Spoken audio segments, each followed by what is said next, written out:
You're watching Pyro Media Network.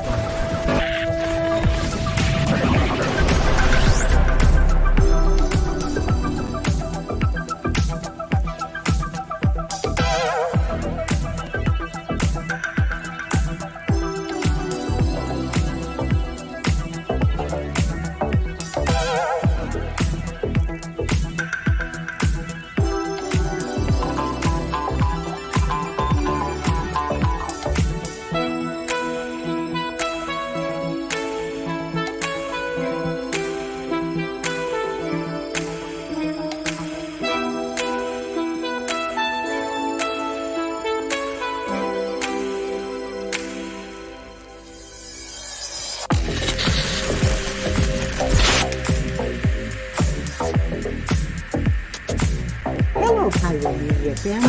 Thank you for tuning in. If this is your first time joining us, welcome. We hope your experience with us is fruitful. While we are loading your experience, please do us a quick favor and hit that like button from whichever platform you're watching or listening on. And we do hope you consider hitting that subscribe or follow button so you can check out more of our amazing content. All right, let's start the show.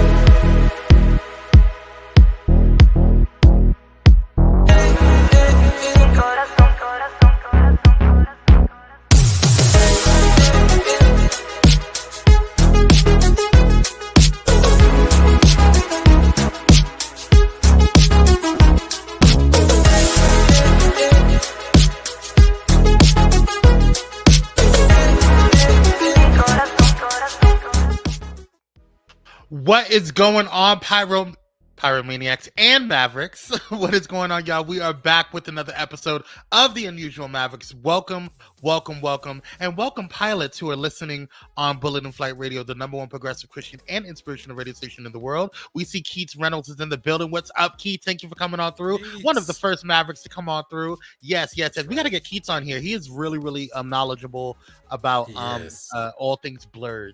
So shout out to him. Shout out to everybody that is watching. If you are just tuning in, make sure that you guys hit that like button, share, and subscribe. It does help the algorithm, and you will get to know a little bit more about us Mavericks here, and you can become one. So just go ahead and do that as well. Also, you can go ahead and donate, if you haven't done so already, to a 501c3 nonprofit, Bullet and Flight Radio and Bullet and Flight Productions. You can go ahead and do so by hitting up Cash App at Bullet and Flight Radio or PayPal at paypal.me/Bullet and Flight Pros. And that's pros as in productions. All right, y'all. And also make sure you guys text Blaze, BLAZE, to 833-793-2423. Again, that's 833-793-2423. And you'll find out when we go live or when we upload new content. Shout out to everybody out there. Whew. How are you, Dominic? It's quite a mouthful. I'm doing fantastic. I have been We looking should for. probably I know, I say pre-record this. I know, right?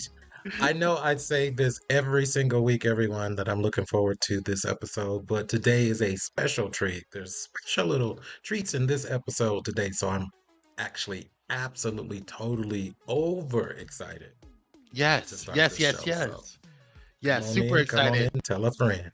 Tell a friend, let everybody know. And if you know other Mavericks or Blerds out there, or even just regular nerds, just tell them to come on through and watch the Unusual Mavericks. Also, if you have any other Blerds out there that have podcasts or YouTube shows or Twitch shows or whatever, go ahead and let us know in our DM so we can go ahead and invite them on. We want to connect with other Blerds out there in the world. So definitely go ahead and hit them on. I know I have a couple of Blerd friends on TikTok, but I would love to find out if they would want to be on the show, if there's other YouTubers or other Twitchers or other podcasters out there, definitely hit them up. And then also, if you're feeling so inclined, go ahead and hit us up on Cash App individually. You can hit me up on Cash App at Kwame C86 and Dominic at Dominic L. Pruitt, and that's Pruitt with 2 T's. Praise Jesus. What is up, Cupcakes? How you doing, boo? Thanks for coming on through. Shout out to one of the baddest gladiators up in these streets, these YouTube streets. If you don't have a Cupcake as your mod, she is gorgeous, isn't she? Look at her face.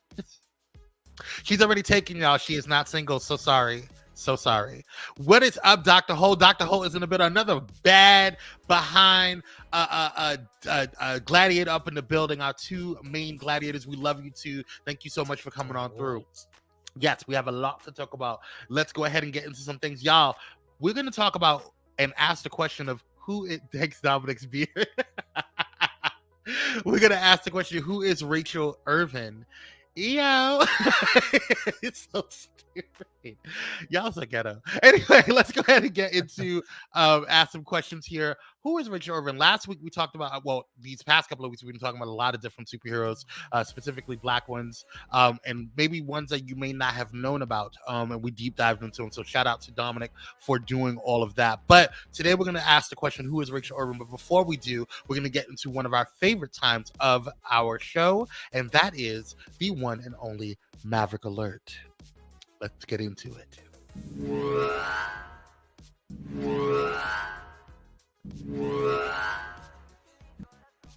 All right, y'all, it's time for the Maverick Alert. Let's get into the first theme here, Thundercats. For those who do not know about the Thundercats, it's High Gladiator today. Yes, same, Dr. Holt, same. Hang in there. If you guys do not know, if you have never seen Thundercats, I behoove you to go and see it. But if you are a blerd like Dominic and I, then you have seen Thundercats or a variation of it.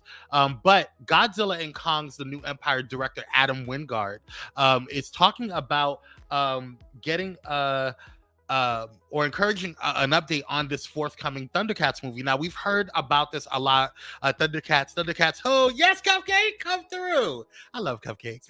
Right. But yes, Thundercats, we've heard about this upcoming movie. They even did a updated version of Thundercats, a series on it, an animated series. But we've heard, I know for me, I've heard about that they wanted to do a Thundercats movie for the past 10 years, but we never really heard anything. But this is giving us some promise. So check it out. So filmmaker Adam Wingard recently hinted that this next movie could be, or his next movie rather, could be the live-action Thundercats adaptation, first announced in 2021. Simon Barrett and I, quote, Simon Barrett and I are still actively working on the script. We finished our last draft basically right when I was going into production on this movie, Godzilla vs. Kong, or Godzilla and Kong. And we just had to put everything on hold, he said. Mondo is collaborating with Thundercats to release a brand new Lion-O figure inspired by the popular 1980s cartoon series. Mondo first announced the 1/6 scale figure line inspired by the iconic multimedia franchise during Mondo's feature flight of fun panel at the C2E2 convention in Chicago. Have you been to the C2E2? No, I've not. I heard it's really, really good. I was told to, I almost got tickets for it one time for press that I was working on a different thing, but I heard it's really, really good. But anyway, per comicbook.com, the Thundercats line will launch with the arrival of the Lion-O scale figure later in the year. Mondo has not announced an official arrival date for the figure, but has launched a page where fans can sign up for email updates. Mondo's official statement regarding the upcoming Thundercats figure reads, quote, "We've been working hard to bring your favorite Thundercats and series villains to 1/6 scale, and we're excited to debut our first figure in the coming months." Now, Godzilla vs. Kong, or Godzilla and Kong, the new Empire director, continued, quote, "Right now, we're actively working on it again. So whether that means that's the next thing I do or not, I'm not sure. But it's definitely one of the top priorities I have right now in terms of working on a script," end quote. Are you excited about a live-action Thundercats movie? I know I am. What are your thoughts, Dominic? I am. To hear that he had a final draft before he started filming Godzilla X Kong, and now he's editing. Sounds like he's saying he's editing, he's reworking it, he's trying to polish it up, and now it's his top priority. Oh, we're getting this film. I bet he was going to be out in the next 2 years. Yeah, I this is the first time that we've heard this much buzz about it. Yes. Yeah. Ever. So, yeah. I'm here for it. I just want them to do the script very well Some of the adaptations were not my favorite. They were super dark and felt so hopeless. There was no hope, which was Yeah. weird. Yeah. So I really hope that they do a great job in this film. Cupcake said, "Live action Mufasa, live action Thundercats, take all my money." I know that's right. I don't know if you've heard about the. Yeah, I'm here for the live action Mufasa. But if they do a live action Thundercats, I'm going to be there, and you better make Panther black. That's all I'm gonna say. Anywho, I'm looking forward to seeing all this because this is gonna be a very dope situation. I've been a fan of Thundercats since I can remember watching TV. That and the original Voltron. So yeah, that's gonna be dope. I'm looking forward to that, and I pray that they move forward on this. So let's see what else is next on the show. We got on the Maverick Alert, Justice League Crisis on Infinite Earths took a radical animation decision that was an industry first for DCAU. It was tough, quote unquote. The DCAU has constantly, and for those who don't know, DC animated universe, has constantly pushed boundaries when it comes to storytelling in the animated medium. The popular Timverse of the 90s and 2000s dealt with mature themes that were seldom spoken about in the medium, which was usually aimed at children. Bruce Timm added Dwayne Mcduffie to the mix, and the first big DC animated universe was born. With Justice League Crisis on Infinite Earths, the team seems to have gone for a radical design that took a while for studios and fans to understand. The adaptation of the popular comic book storyline Justice League Crisis on Infinite Earths reportedly acts as the end of the Tomorrowverse slate of DCAU films. The films began with Superman, Man of Tomorrow, and reportedly had a 10-movie arc, according to the creator and executive producer Butch Lukic. And forgive me if I'm mispronouncing that last name, but the team was asked to include the Crisis on Infinite Earths storyline as the climax of the Tomorrowverse. Justice League Crisis on Infinite Earths was split into 3 parts, wrapping up the Tomorrowverse with a trilogy. Writer Jeff Karif, forgive me for mispronouncing his name, mentioned to Animation Magazine how he managed to create a story that served the story, satisfied the fans, and was under budget. Quote, "We tried to keep in all the major moments fans remembered, and then fill in story in between those moments in the way that made the most sense. The story was so sprawling and also specifically about the DC characters who were around at the time. We felt we had to pare down the script to characters who are important to a contemporary audience for the most part," end quote. So far, audience response has been weak. But Bruce Timm's legendary Batman the Animated Series eventually spun out into a 6-movie cinematic universe affectionately named after him by the fans. As far as some fans are concerned, Bruce Timm is one of the true architects of the DC universe, DCAU, which has since been retroactively nicknamed the Timverse. Without Dwayne Mcduffie's creative input, some fans failed to connect to this universe as a whole. Reviews were mixed. Now onward into the Gunn universe. Now, I don't know. I did not like the animation style. That's the first thing you said. I didn't like. Yeah, the animation style was different. I didn't dislike it. I just thought it was different. You said it was comic booky. I think it was comic book. I agree. Sometimes like it. Now, what was the John Stewart Green Lantern? The most recent one that came out. Yeah, that one was kind of comic booky, and I liked it. That went. It kind of works. I don't know what it is. I have not seen part 2 yet. That's what people are talking about. That part 2 wasn't that good, but I kind of liked part 1. I didn't hate it. I wasn't like raving about it, but I didn't hate it. I thought it was okay. What are your thoughts about this whole situation? Well, I agree so far. My response is meh. Number one, they had a 10-movie arc, and I think they only had 3 movies and then this 3-movie arc to close out the universe. So I'm not invested in this universe at all. And I agree. If Dwayne Mcduffie were alive, he would be writing. He was primarily a writer and editor. So he would have that Jon Stewart movie would have been 12 times better Yeah. if Dwayne would have written it. The movie, I watched it twice and kind of forgot it twice. To be honest with you, it's like, oh yeah, there's certain highlights and certain things that I thought were cool that are standing out to me now, but overall, I didn't connect with John. I didn't connect with Hal. It wasn't exactly. And then this part one of Crisis on Infinite Earth, it was like an abstract piece to me because we were moving through time with the Flash, not really knowing what's going on and just as confused as his character was, which was not cool to me. Yeah.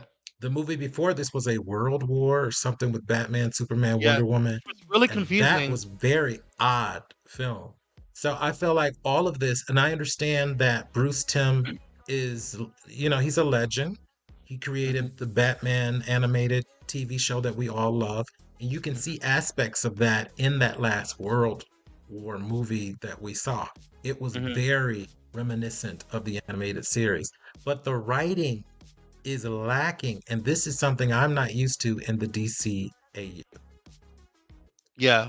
Yeah, I agree, Dominic. I think one of the issues that I had with this is that and Keith said it. He said I was so lost during part one, all that jumping around confused me. It did confuse me. I don't think I spoke to you. Oh, he said yeah, so I felt like I didn't hate it. I did not hate part one. I'm gonna go watch part two probably this weekend, but I didn't hate it. I want to say this: you're not gonna get the same magic with because Dwayne Mcduffie is no longer here. Rest in peace, Dwayne Mcduffie. God, we miss you. We miss you. He really was an icon, and you're not gonna get that same magic.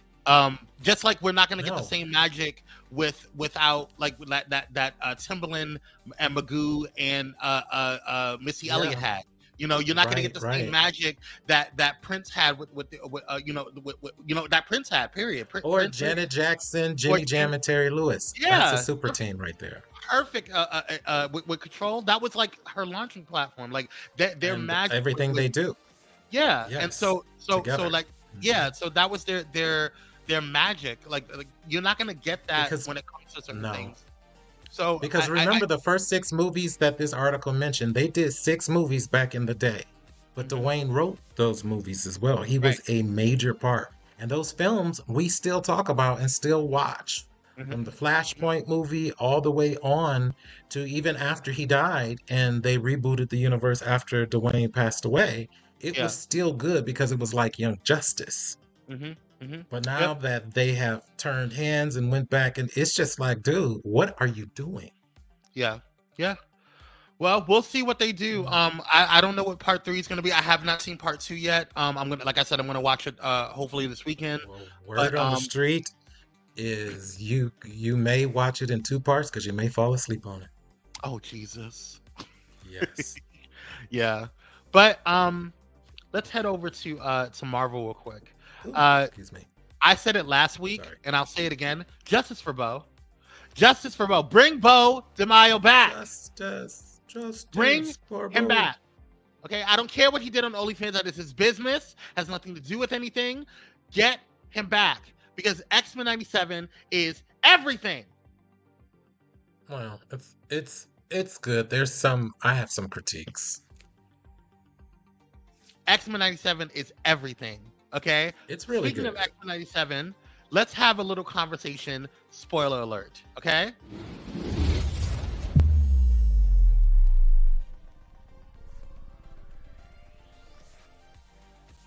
Okay, y'all. So if you have not watched the latest episode, hey Magneto, what's up, girl? If you have not watched the latest episode of X-Men '97, go ahead and leave. I said what I said, Dr. Hulk. If you have not watched the latest episode of X-Men '97, did y'all talk about Keke Palmer last week? Did we talk about Keke Palmer? No, inbox me a cupcake. I'm not sure what you mean. But yes, if you have not watched X-Men '97, the latest episode, we're gonna just do a brief, quick review or quick commentary So it's a spoiler alert. Go ahead and leave. Come back if you have not seen it yet. Okay. If you're not out by now, you want to hear it. So come on, let's go with it. I'm just saying, but all I have to say is Magneto was right. He's been right. That's all I'm gonna say. He was always right. He's always right. This episode was really good. The only extra sauce that I thought I was missing was my girl Aurora. This is episode 2 now, since she had her powers returned to her, that we have not seen her. So is she still in the cabin? Is she there with what's his name? Or what's going on? Is she on the honeymoon? Did she get married? Right. What just happened? Because she needs to be out saving the world. So in the episode, which I thought the fight scenes were amazing, when they took Wolverine up into the clouds and it started lightning and raining, I was just like, oh, Storm has arrived. She's gonna save the day. And we still don't know where the girlfriend is. So that is the only part of writing or the episode that I actually missed. She should have been included in this, and not just next week's finale. We know she's going to be in next week's finale, but she should have been a part of this massive fight in this part as well. That's my feelings. Outside of that, fantastic. Magneto being all tied up and unclothed, carrying on. I know some people were, feeling, Storm is getting her. Yeah, she needs to get on show. Apparently. I don't know if there was flooding in the basement going on with some folks, but it was very interesting, and I totally get it. But yeah, well, I'll give it a 9.5. Yeah, I'll give it 9.5. Just needed Storm. It just needed Storm. I will say this: Magneto.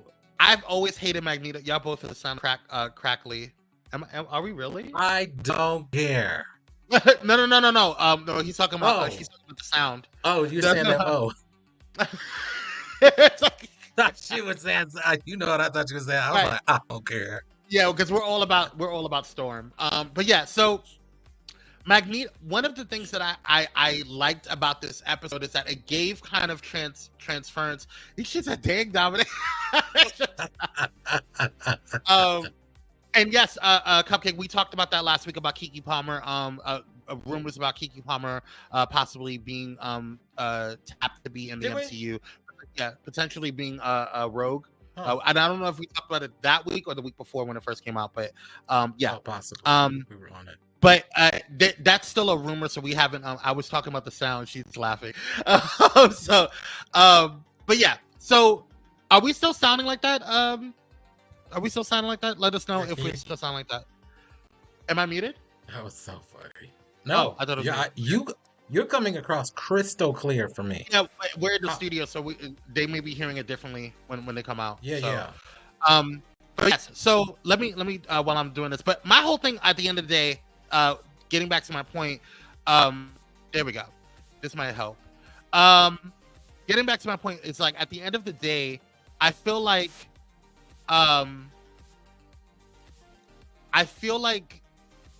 this was a great correlation to I did some things in the end. Thanks, Cupcake. I appreciate you, sis.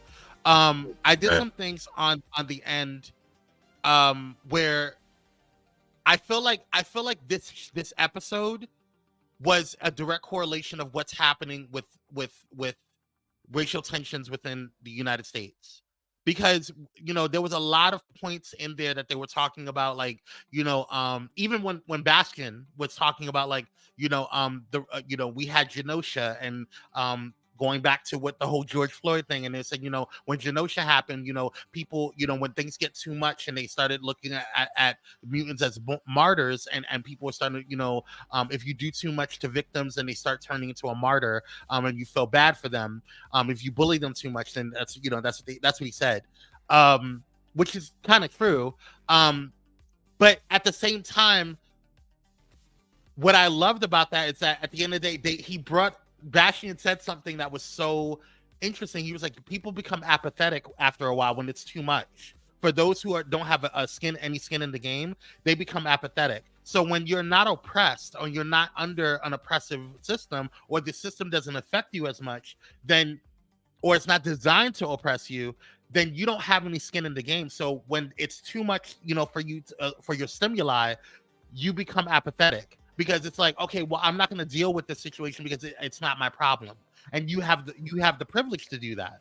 So the mutants or humans, I mean, all of them are really humans. There's just whatever, but regular people or typical people who are non-mutants, they don't have to deal with the drama and the issues of being a mutant.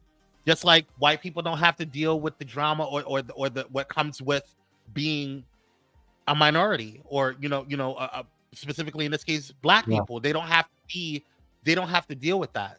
So they can turn it off and they can say, okay, well, I can pull back, and that's a part of their privilege. And so that's one of the things that I really enjoyed about this episode, and why I thought it was so powerful, especially with Bastion, even though he's trying to be this kind of like almost MAGA, almost white supremacist type thing, or the mutant equivalent of a white supremacist. It's really interesting, and it's funny because he's a mutant himself in some way, shape, or form. And so now he's like trying to eradicate mutants, which is weird. It's just so super self-hating. Yeah, we'll have to do a deep dive on our podcast on this. But it's really interesting how, like, that's what I pulled from this episode, and that's why I really enjoyed this episode. And at the end of the day, Magneto was just kind of like, he was right. Even though Xavier wants this peaceful thing, and he's kind of emulated as this like Martin Luther King, or what people perceive Martin Luther King to be, because Martin Luther King was actually a lot more radical than Malcolm X was. But going back to Magneto, who is supposed to emulate Malcolm X, and this radical kind of like, let's do what we need to do to kind of radicalize and kind of get our stuff together and fight the power and create our own, and dismantle it. It's kind of like, he was right. He tried to do the Xavier way. He tried to do it the peaceful way. He really legitimately tried, and then Genosha happened. It was just a really dope takeaway from the movie, from the show this week. So I know, like, people are like, well, it's just a cartoon, Kwame. I know it's a cartoon, but there's a reason why X-Men was so popular back in the original animation, or the original animated show, because of how awesome it was. So Magneto was right. That's all I gotta say. And we'll, like Dominic said, we're gonna deep dive into it on our podcast. We're spending too much time on this. Yes. And like Dominic also said, we need a more Roro. I need to see Storm. I want to see Storm in almost every episode. And I just think that she needs to have her own space. But we'll get on to it. But that's gonna be it for the Maverick alert. Do we have anything else before we go to or not actually commercial, to Blerd News? All right, let's get on into it. Blerd News, y'all. All right, so let's get into some Blerd News. First up, we have Marvel. Let's over to the Marvel Studios. I'm going to probably stay at Marvel Studios today because we have a lot of Marvel news. But Janet Jackson, of all people, revealed she almost played Storm in X-Men, what led Halle Berry to land the role instead. What led to Halle Berry landing the role instead? Janet Jackson is one of our greatest living pop stars, and she's also got a number of notable film and TV credits on her long resume as well. But it turns out that we could have gotten the Rhythm Nation singer in the superhero genre, specifically playing Storm in Bryan Singer's original X-Men movie. Cinema Blend reports, and she recently explained why she turned it down on the Drew Barrymore show, and the door was open for the runner-up, Halle Berry, to take the role. Scheduling conflicts happen all the time in the film world, which can result in major casting shakeups. And while Janet Jackson tested well with Hugh Jackman, Ian McKellen, and Sir Patrick Stewart playing Storm in Bryan Singer's X-Men, blowing him away in the auditions, she was offered the role. However, her demanding schedule as one of the biggest pop stars got in the way as she went to the Velvet Rope Tour and filmed the HBO special of the same name. And now millions are left wondering what she might have brought to the screen as Aurora Monroe. Janet just might appear in the new Deadpool Wolverine movie. All will be revealed when Deadpool and Wolverine finally arrives in theaters on July 26th. Which, while while we not so patiently wait for that blockbuster, which promises lots of cameos, be sure to check out the 2024 movie release date to plan the next trip to the movies. So she couldn't give Marvel a much needed Joel back to life. I think. What are your thoughts on all of this? Yeah, well, who knows? This film, Janet is, say what you want about her. She does not have to be your favorite. The facts are that she brings people in. She brings people in. If she does a documentary, it's the number one documentary. Every movie that she's been in has been number one movie at the box office. So I agree that she still has that touch. Yeah. Her tours are still selling out. She's made more money, according to every poll, and even off her own mouth, in this tour, her latest tour at 57 years old, than she's never been this popular in her life. So I do agree that if they do bring her in to this movie, this Deadpool Wolverine movie, the Empress of Pop could set this film on fire. She could really be the thing that, like I said, that jolts Marvel back to life. Well, I hope I calls it home on that. Even if you don't like her, say she got screw up the role of Storm. Because I thought, wait a minute, Bryan Singer said she blew the audition away and she tested with the main cast. She was that far along. Yeah. What did she do? Because Janet always whispers. We know her first voice. But in that Tyler Perry movie, Why Did I Get Married Part 2, when she went cray-cray, she brought it out. She shows us the girlfriend potential. So I just wonder what and I love this fan art. I love this fan art. Yeah. I think she would have made a great Storm. She's always just been a really dope actress. Angela Bassett back then. Angela Bassett, and then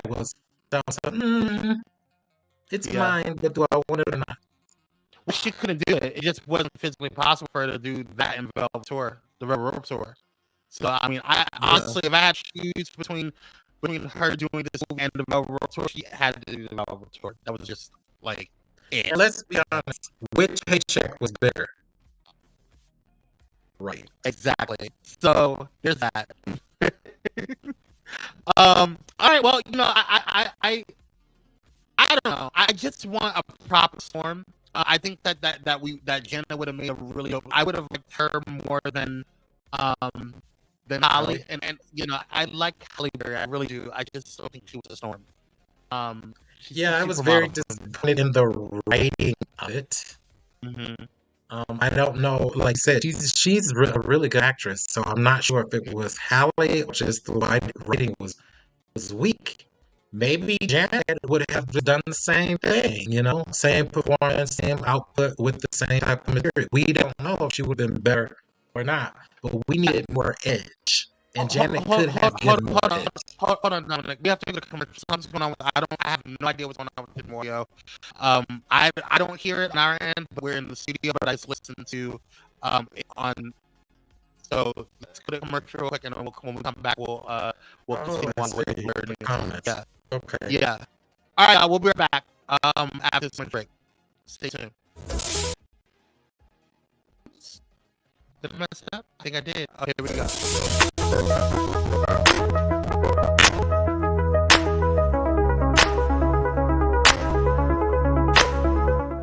Elevate your entertainment with Watch Them. Discover the ultimate online streaming destination. Get an auto-renewing monthly subscription for unlimited content on all devices. Join us in supporting a Black-owned streaming platform that brings top-tier entertainment. Let the streaming excitement begin at Watch Them, your seamless experience for endless entertainment. Stream online or download the Watch Them app now.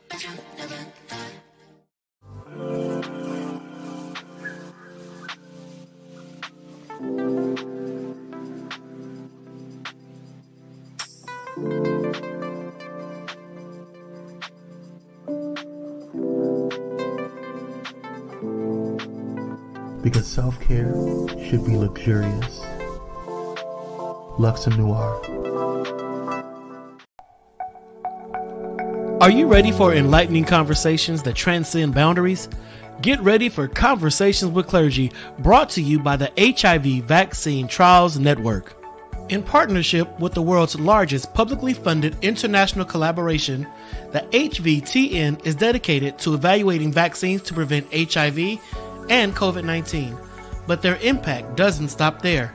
The HVTN is at the forefront of advancing vaccinology, social and behavioral sciences, statistics, immunology, and even contributing to the research on tuberculosis and COVID-19 vaccines. By supporting Conversations with Clergy, the HVTN not only brings you thought-provoking discussions, but also contributes to the global effort to combat infectious diseases. Tune in, stay informed, and be a part of the change. Conversations with Clergy, supported by the HVTN, empowering conversations, empowering lives. Join us in this journey of knowledge, understanding, and progress. Conversations with Clergy, proudly brought to you by the HIV Vaccine Trials Network, because together we can make a difference.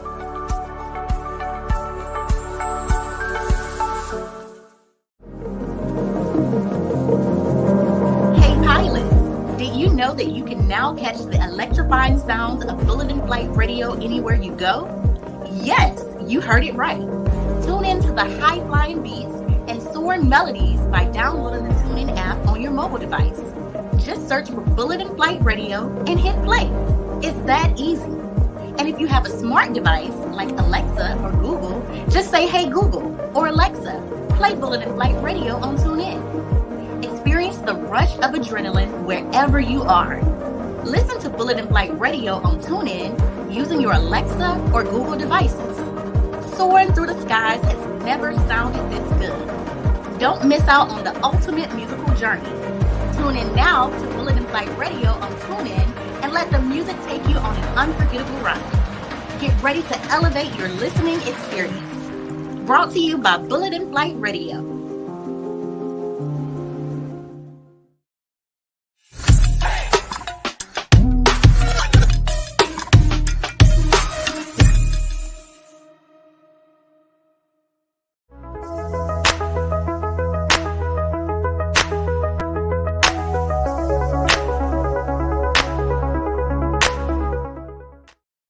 And we're black, y'all. Thank you guys so much for tuning in. I hope it sounds better. I'm not sure what's going on. If it doesn't, we're just gonna have to go with what we got. Okay. Hopefully it sounds a little bit better. Let us know. Yeah, let us know, because we don't hear it in the virtual studio. So we apologize if it's acting a little crazy. It might be the connections and what's going on outside. And I know it's a little windy where I'm at. But if you are just tuning in, hit that like button, share, and subscribe. Let us know what's going on. Oh, it still does. Yeah, Simeon said it still does. Still cracking. Oh, it says you're clear now. Oh, we're good. Okay, got it. I got it. Okay, much better. Okay. All right. So hopefully that I don't know what I did. I just kind of went out and came back in. So we'll see how it goes. All right, y'all. Let's get back into the Blerd news. Where were we at with everything? Craven. Over here. Craven. Yes, we're going into Craven. So we just got finished talking about Janet Jackson and possibly him being the thing. Oh no, you're fine, Simeon. You're good. Thank you, bro. Appreciate you. Let's see here. Okay, so Sony Pictures is delaying the hunt as Craven delays the hunt as Craven the Hunter gets pushed back again to the end of the year. It seems like Craven the Hunter, the next movie in the Sony Pictures Spider-Verse, is having a bit of a rough path to release, as it has suffered a new delay. Previously set to come to theaters this summer, it will instead do so during December of this year, occupying the date that was established for The Karate Kid, which consequently is also delayed. Craven the Hunter is now to be released on December 13th, a date that was previously reserved for The Karate Kid with Jackie Chan and Ralph Macchio. Forgive me, I'm mispronouncing his name. Macchio, sorry. Which is in turn is delayed until May 30th, 2025. The Aaron Taylor Johnson film has already suffered several delays since its original plans were to be released in October 2023. Indecision at Sony regarding its Spider-Verse, the reasons for this delay have not been specified, but there could be some concern at Sony Pictures after the disaster at the box office of Madam Web. In fact, although Venom, There Will Be Carnage, and Morbius are part of the same Spider-Verse, Sony has stated that both Kraven the Hunter and Venom, The Last Dance, as well as the aforementioned Madam Web, are not tied to this universe, but are projects separate from any common thread, hoping this will encourage fans to give them a chance. Marvel fans are not Well, quick to now it's forget. disconnected. Right, now it's disconnected. It doesn't make any sense. Like we'll get to that in a second because I'm gonna read the behind. There may have been hesitation to emphasize the interconnectedness of these movies, said Jeff Gomez, an executive at Starlight Runner, a company that worked with Marvel on Spider-Man Homecoming. They've talked about it before and it didn't work out. From a young age, Sergei Kravinoff, Aaron Taylor Johnson was trained to become a ruthless hunter in search of his coveted trophy. From the day young Sergei looked death in the face, he saw his true self. The official synopsis reads. Now listen, will this movie be a hit or a hot mess? I don't know. I don't know if it's gonna be a hot mess. I do feel like at the end of the day, oh, hello, sir.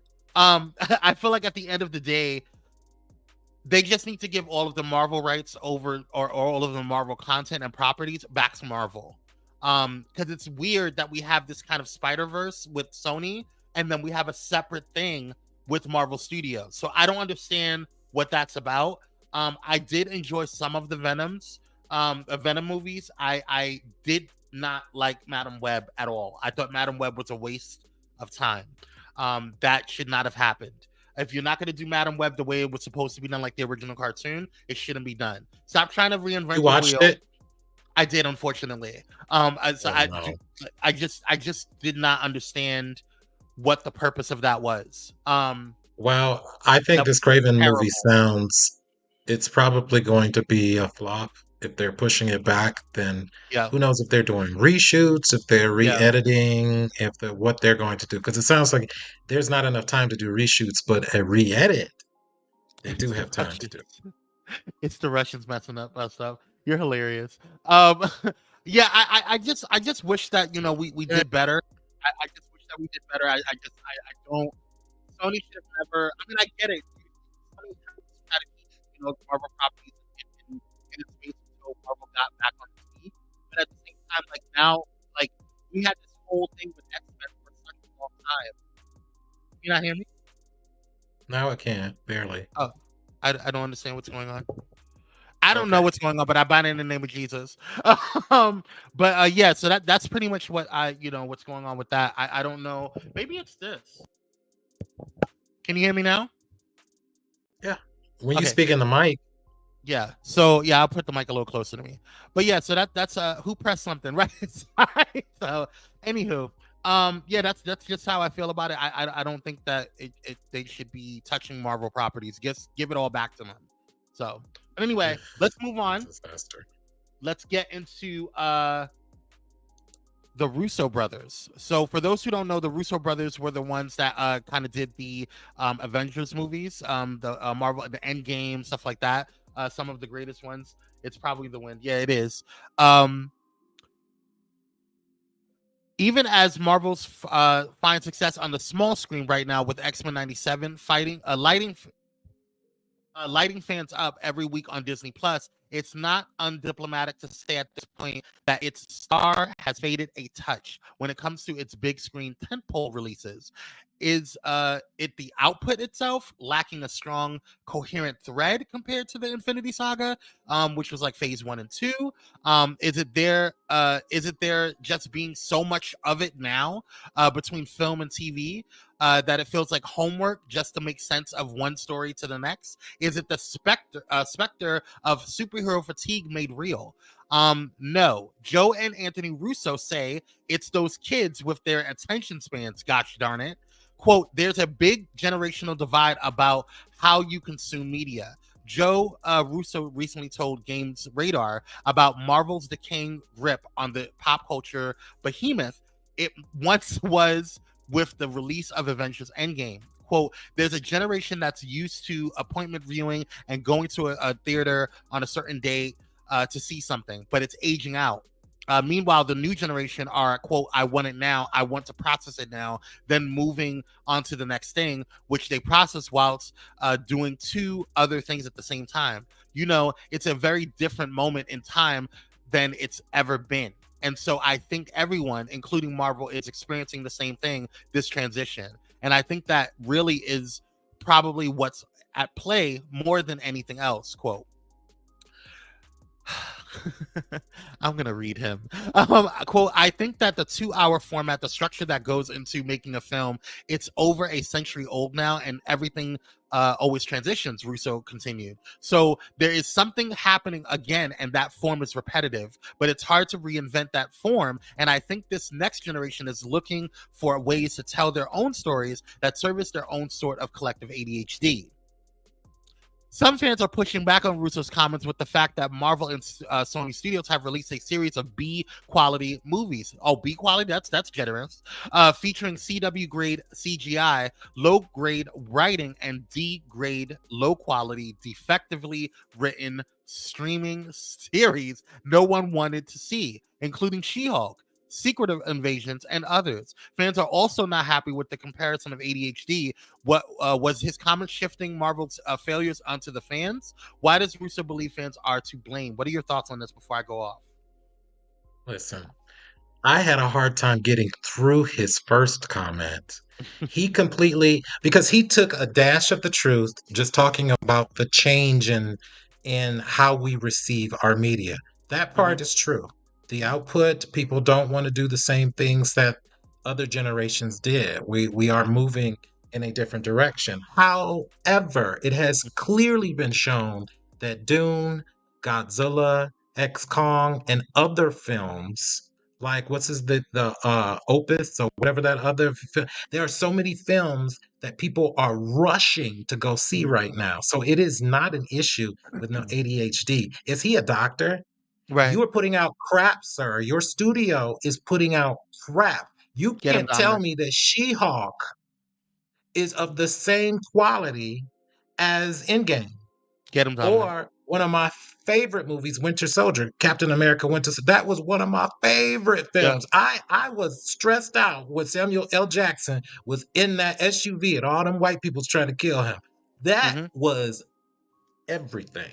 Now you gonna compare that to She-Hulk? Yeah.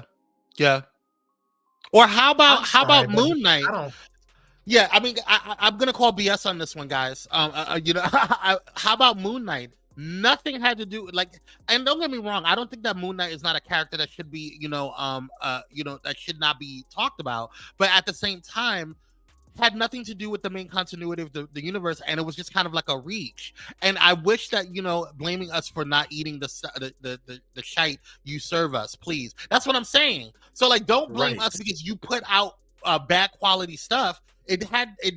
Listen, if people can go see Aquaman, or people can go and watch, like you said, Dune or Godzilla or any of these other Barbie, those were really long movies. It's not the continuity of it's not the continuity. And yes, there are shifting in terms of how people consume media. For example, TikTok has provided, reels and things that you get things quicker. You're doing short form content. So a lot of people have shifted away from YouTube and Twitch to things like TikTok. Yes, I get that. And even Instagram reels. But my thing is, that's not why people are not going to watch your movies. You're putting out crap. And then you go and put out crap on your Disney Plus and expect us to pay $5, $6, $7 a month with ads now, by the way. Don't blame us for your crap. Get better writers. When Netflix releases a series, they release all the episodes together. People will sit there and binge watch what they love. There's no ADHD attached to that. Right. And I really don't like that Marvel fans are already agitated, and Mr. Smarty Pants over here wants to say that you all have mental illness. Right. That is not cute to me. That is super offensive that he thinks he can talk down to all of us in this way. Who are you, sir? And who are you? And furthermore, it does a disservice to those who are or who have ADHD. Because that has nothing to do with the price of tea in China. No. So it's nothing but a smokescreen. Is all that he said. No accountability in any way, shape, or form. Right, so I mean, you guys are putting out crap. You're putting out you're putting out whatever, and I don't know who is in your writer's room, but you're putting out whatever. She-Hulk was one of the worst products that you guys put out, and I would Secret prefer Invasions the Marvel was too. Secret Invasion. Why did you even call it Secret Invasions? Just call it Nick Fury's Adventures, because that's all it was about. It had nothing to do with the actual Secret Invasions storyline. The problem is that you guys are trying to reinvent the wheel and think that it's going to be because somebody had a bright idea because they had too much coffee or shrooms or a shroom night, and they want to say, oh, let me go ahead and write something cool because I thought about, maybe Storm should have blonde hair instead of, her white hair, and you want to do something different. You don't need to reinvent the wheel. You have a fan base built in, fools. Just go ahead and do what we asked you to do. If you listened to us in the first damn place, we wouldn't be complaining about anything. But then you're put why would Kevin Feige be talking about But why would Kevin Feige be doing a soft reboot on the universe if it wasn't their fault? Furthermore, I'm not going to go and pay $50, $60, $70, $80, $90, $100 a pop for my family to go and watch a lackluster movie, especially when the past 5-6 movies you're giving me was crap. I know that's right. And then you have the audacity to turn around and say that it is our issue. I just can't believe he said that. I bet you it'll hurt your pockets when we don't go at all, and we'll see whose issue it is. Boo-boo. Anywho, let's go. Yeah, he gonna push more and more people over to DC and James Gunn. That's what they're doing. You better watch your mouth. All right, y'all. Let's get out of Marvel real quick. We've done laid them out as best we can. Let's go ahead and move on. All right, y'all. It's time. We already went to commercial, so it's time to get into Maverick talk, y'all. Now, you guys know that we have been doing a series. We did a series on Black influencers within the Blerd world, and now we're doing a superhero series. And last week we talked about oh my God, Misty Knight. Thank you, Misty Knight. Misty Knight. We talked about Misty Knight, and we talked about a lot of different people. Calvin Ellis, Aurora, one of our favorites, John Stewart, Static Shock, and so many others. Bumblebee, and Misty Knight last week we talked about. So all of these amazing people we talked about, all of these amazing characters rather we talked about. But today we have a question to ask you. Who is Raquel Ervin? That next Joker movie is going to be listen. It's going to That's ball. I think why Marvel is. Yep, you better say it. That's why they're moving, delaying stuff, because they know DC is quietly working on their stuff. Exactly. And Dead Boy Detective series. If y'all have not seen that on Netflix, you are missing out. It is delicious. 8 episodes, delicious. Pause. Before we get into Raquel Ervin, I just want to say this.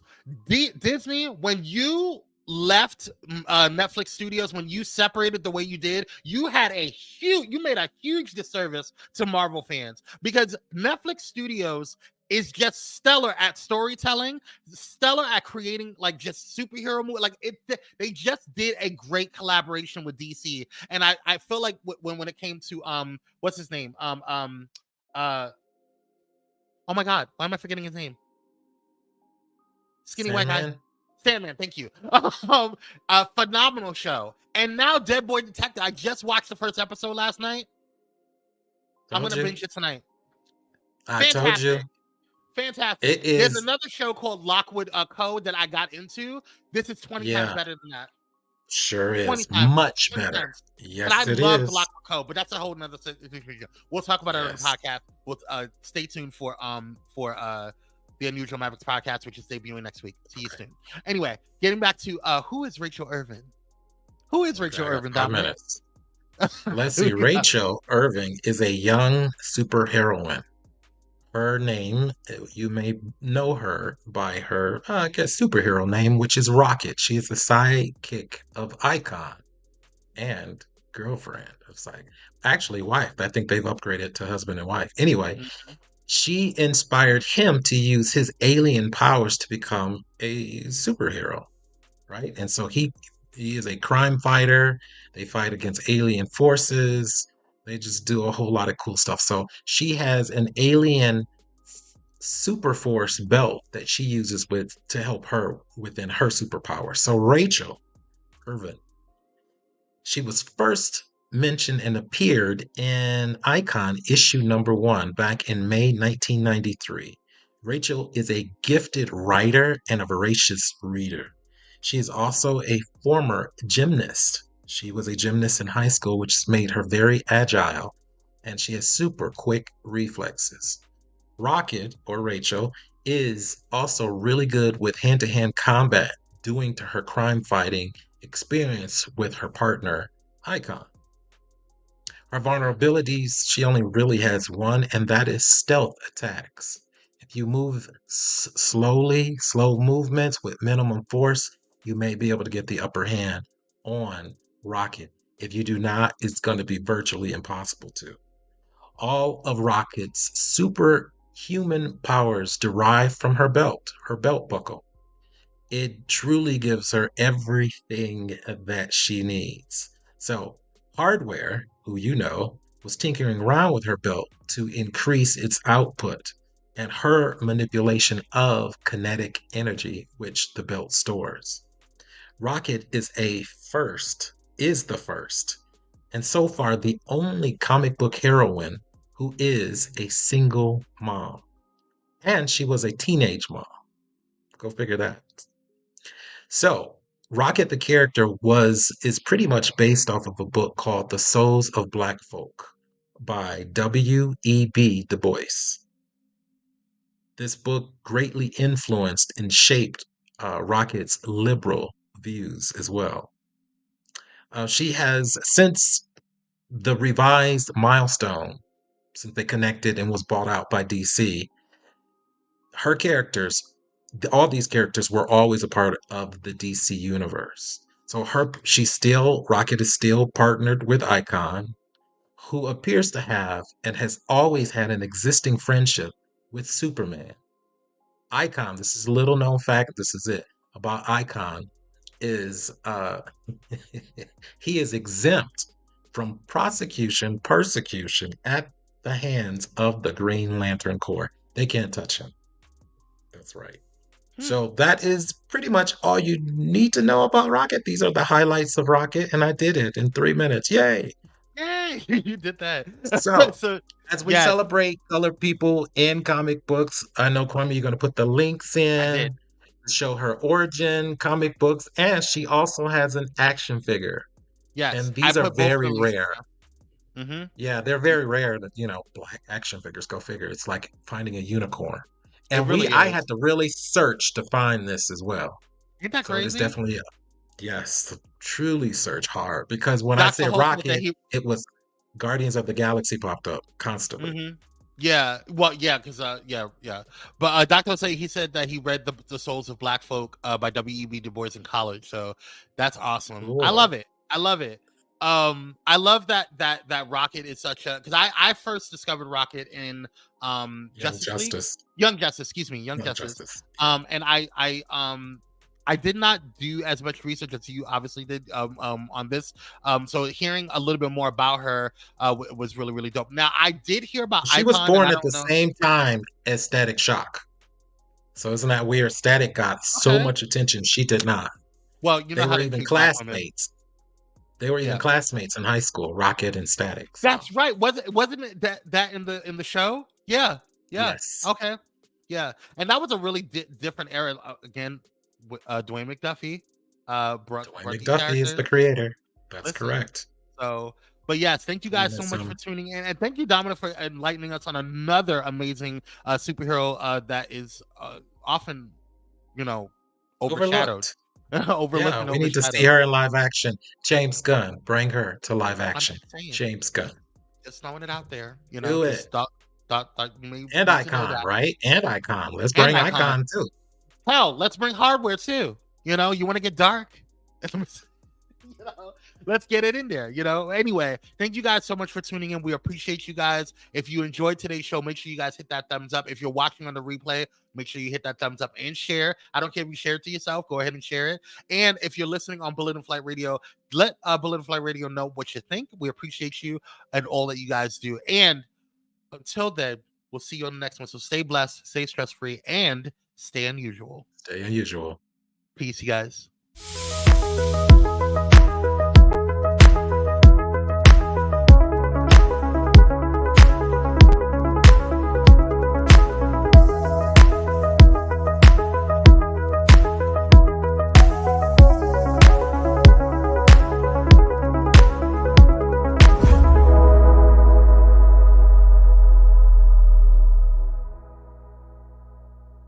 Thank you for watching Pyro Media Network. For more information, please visit pyromedianetwork.com.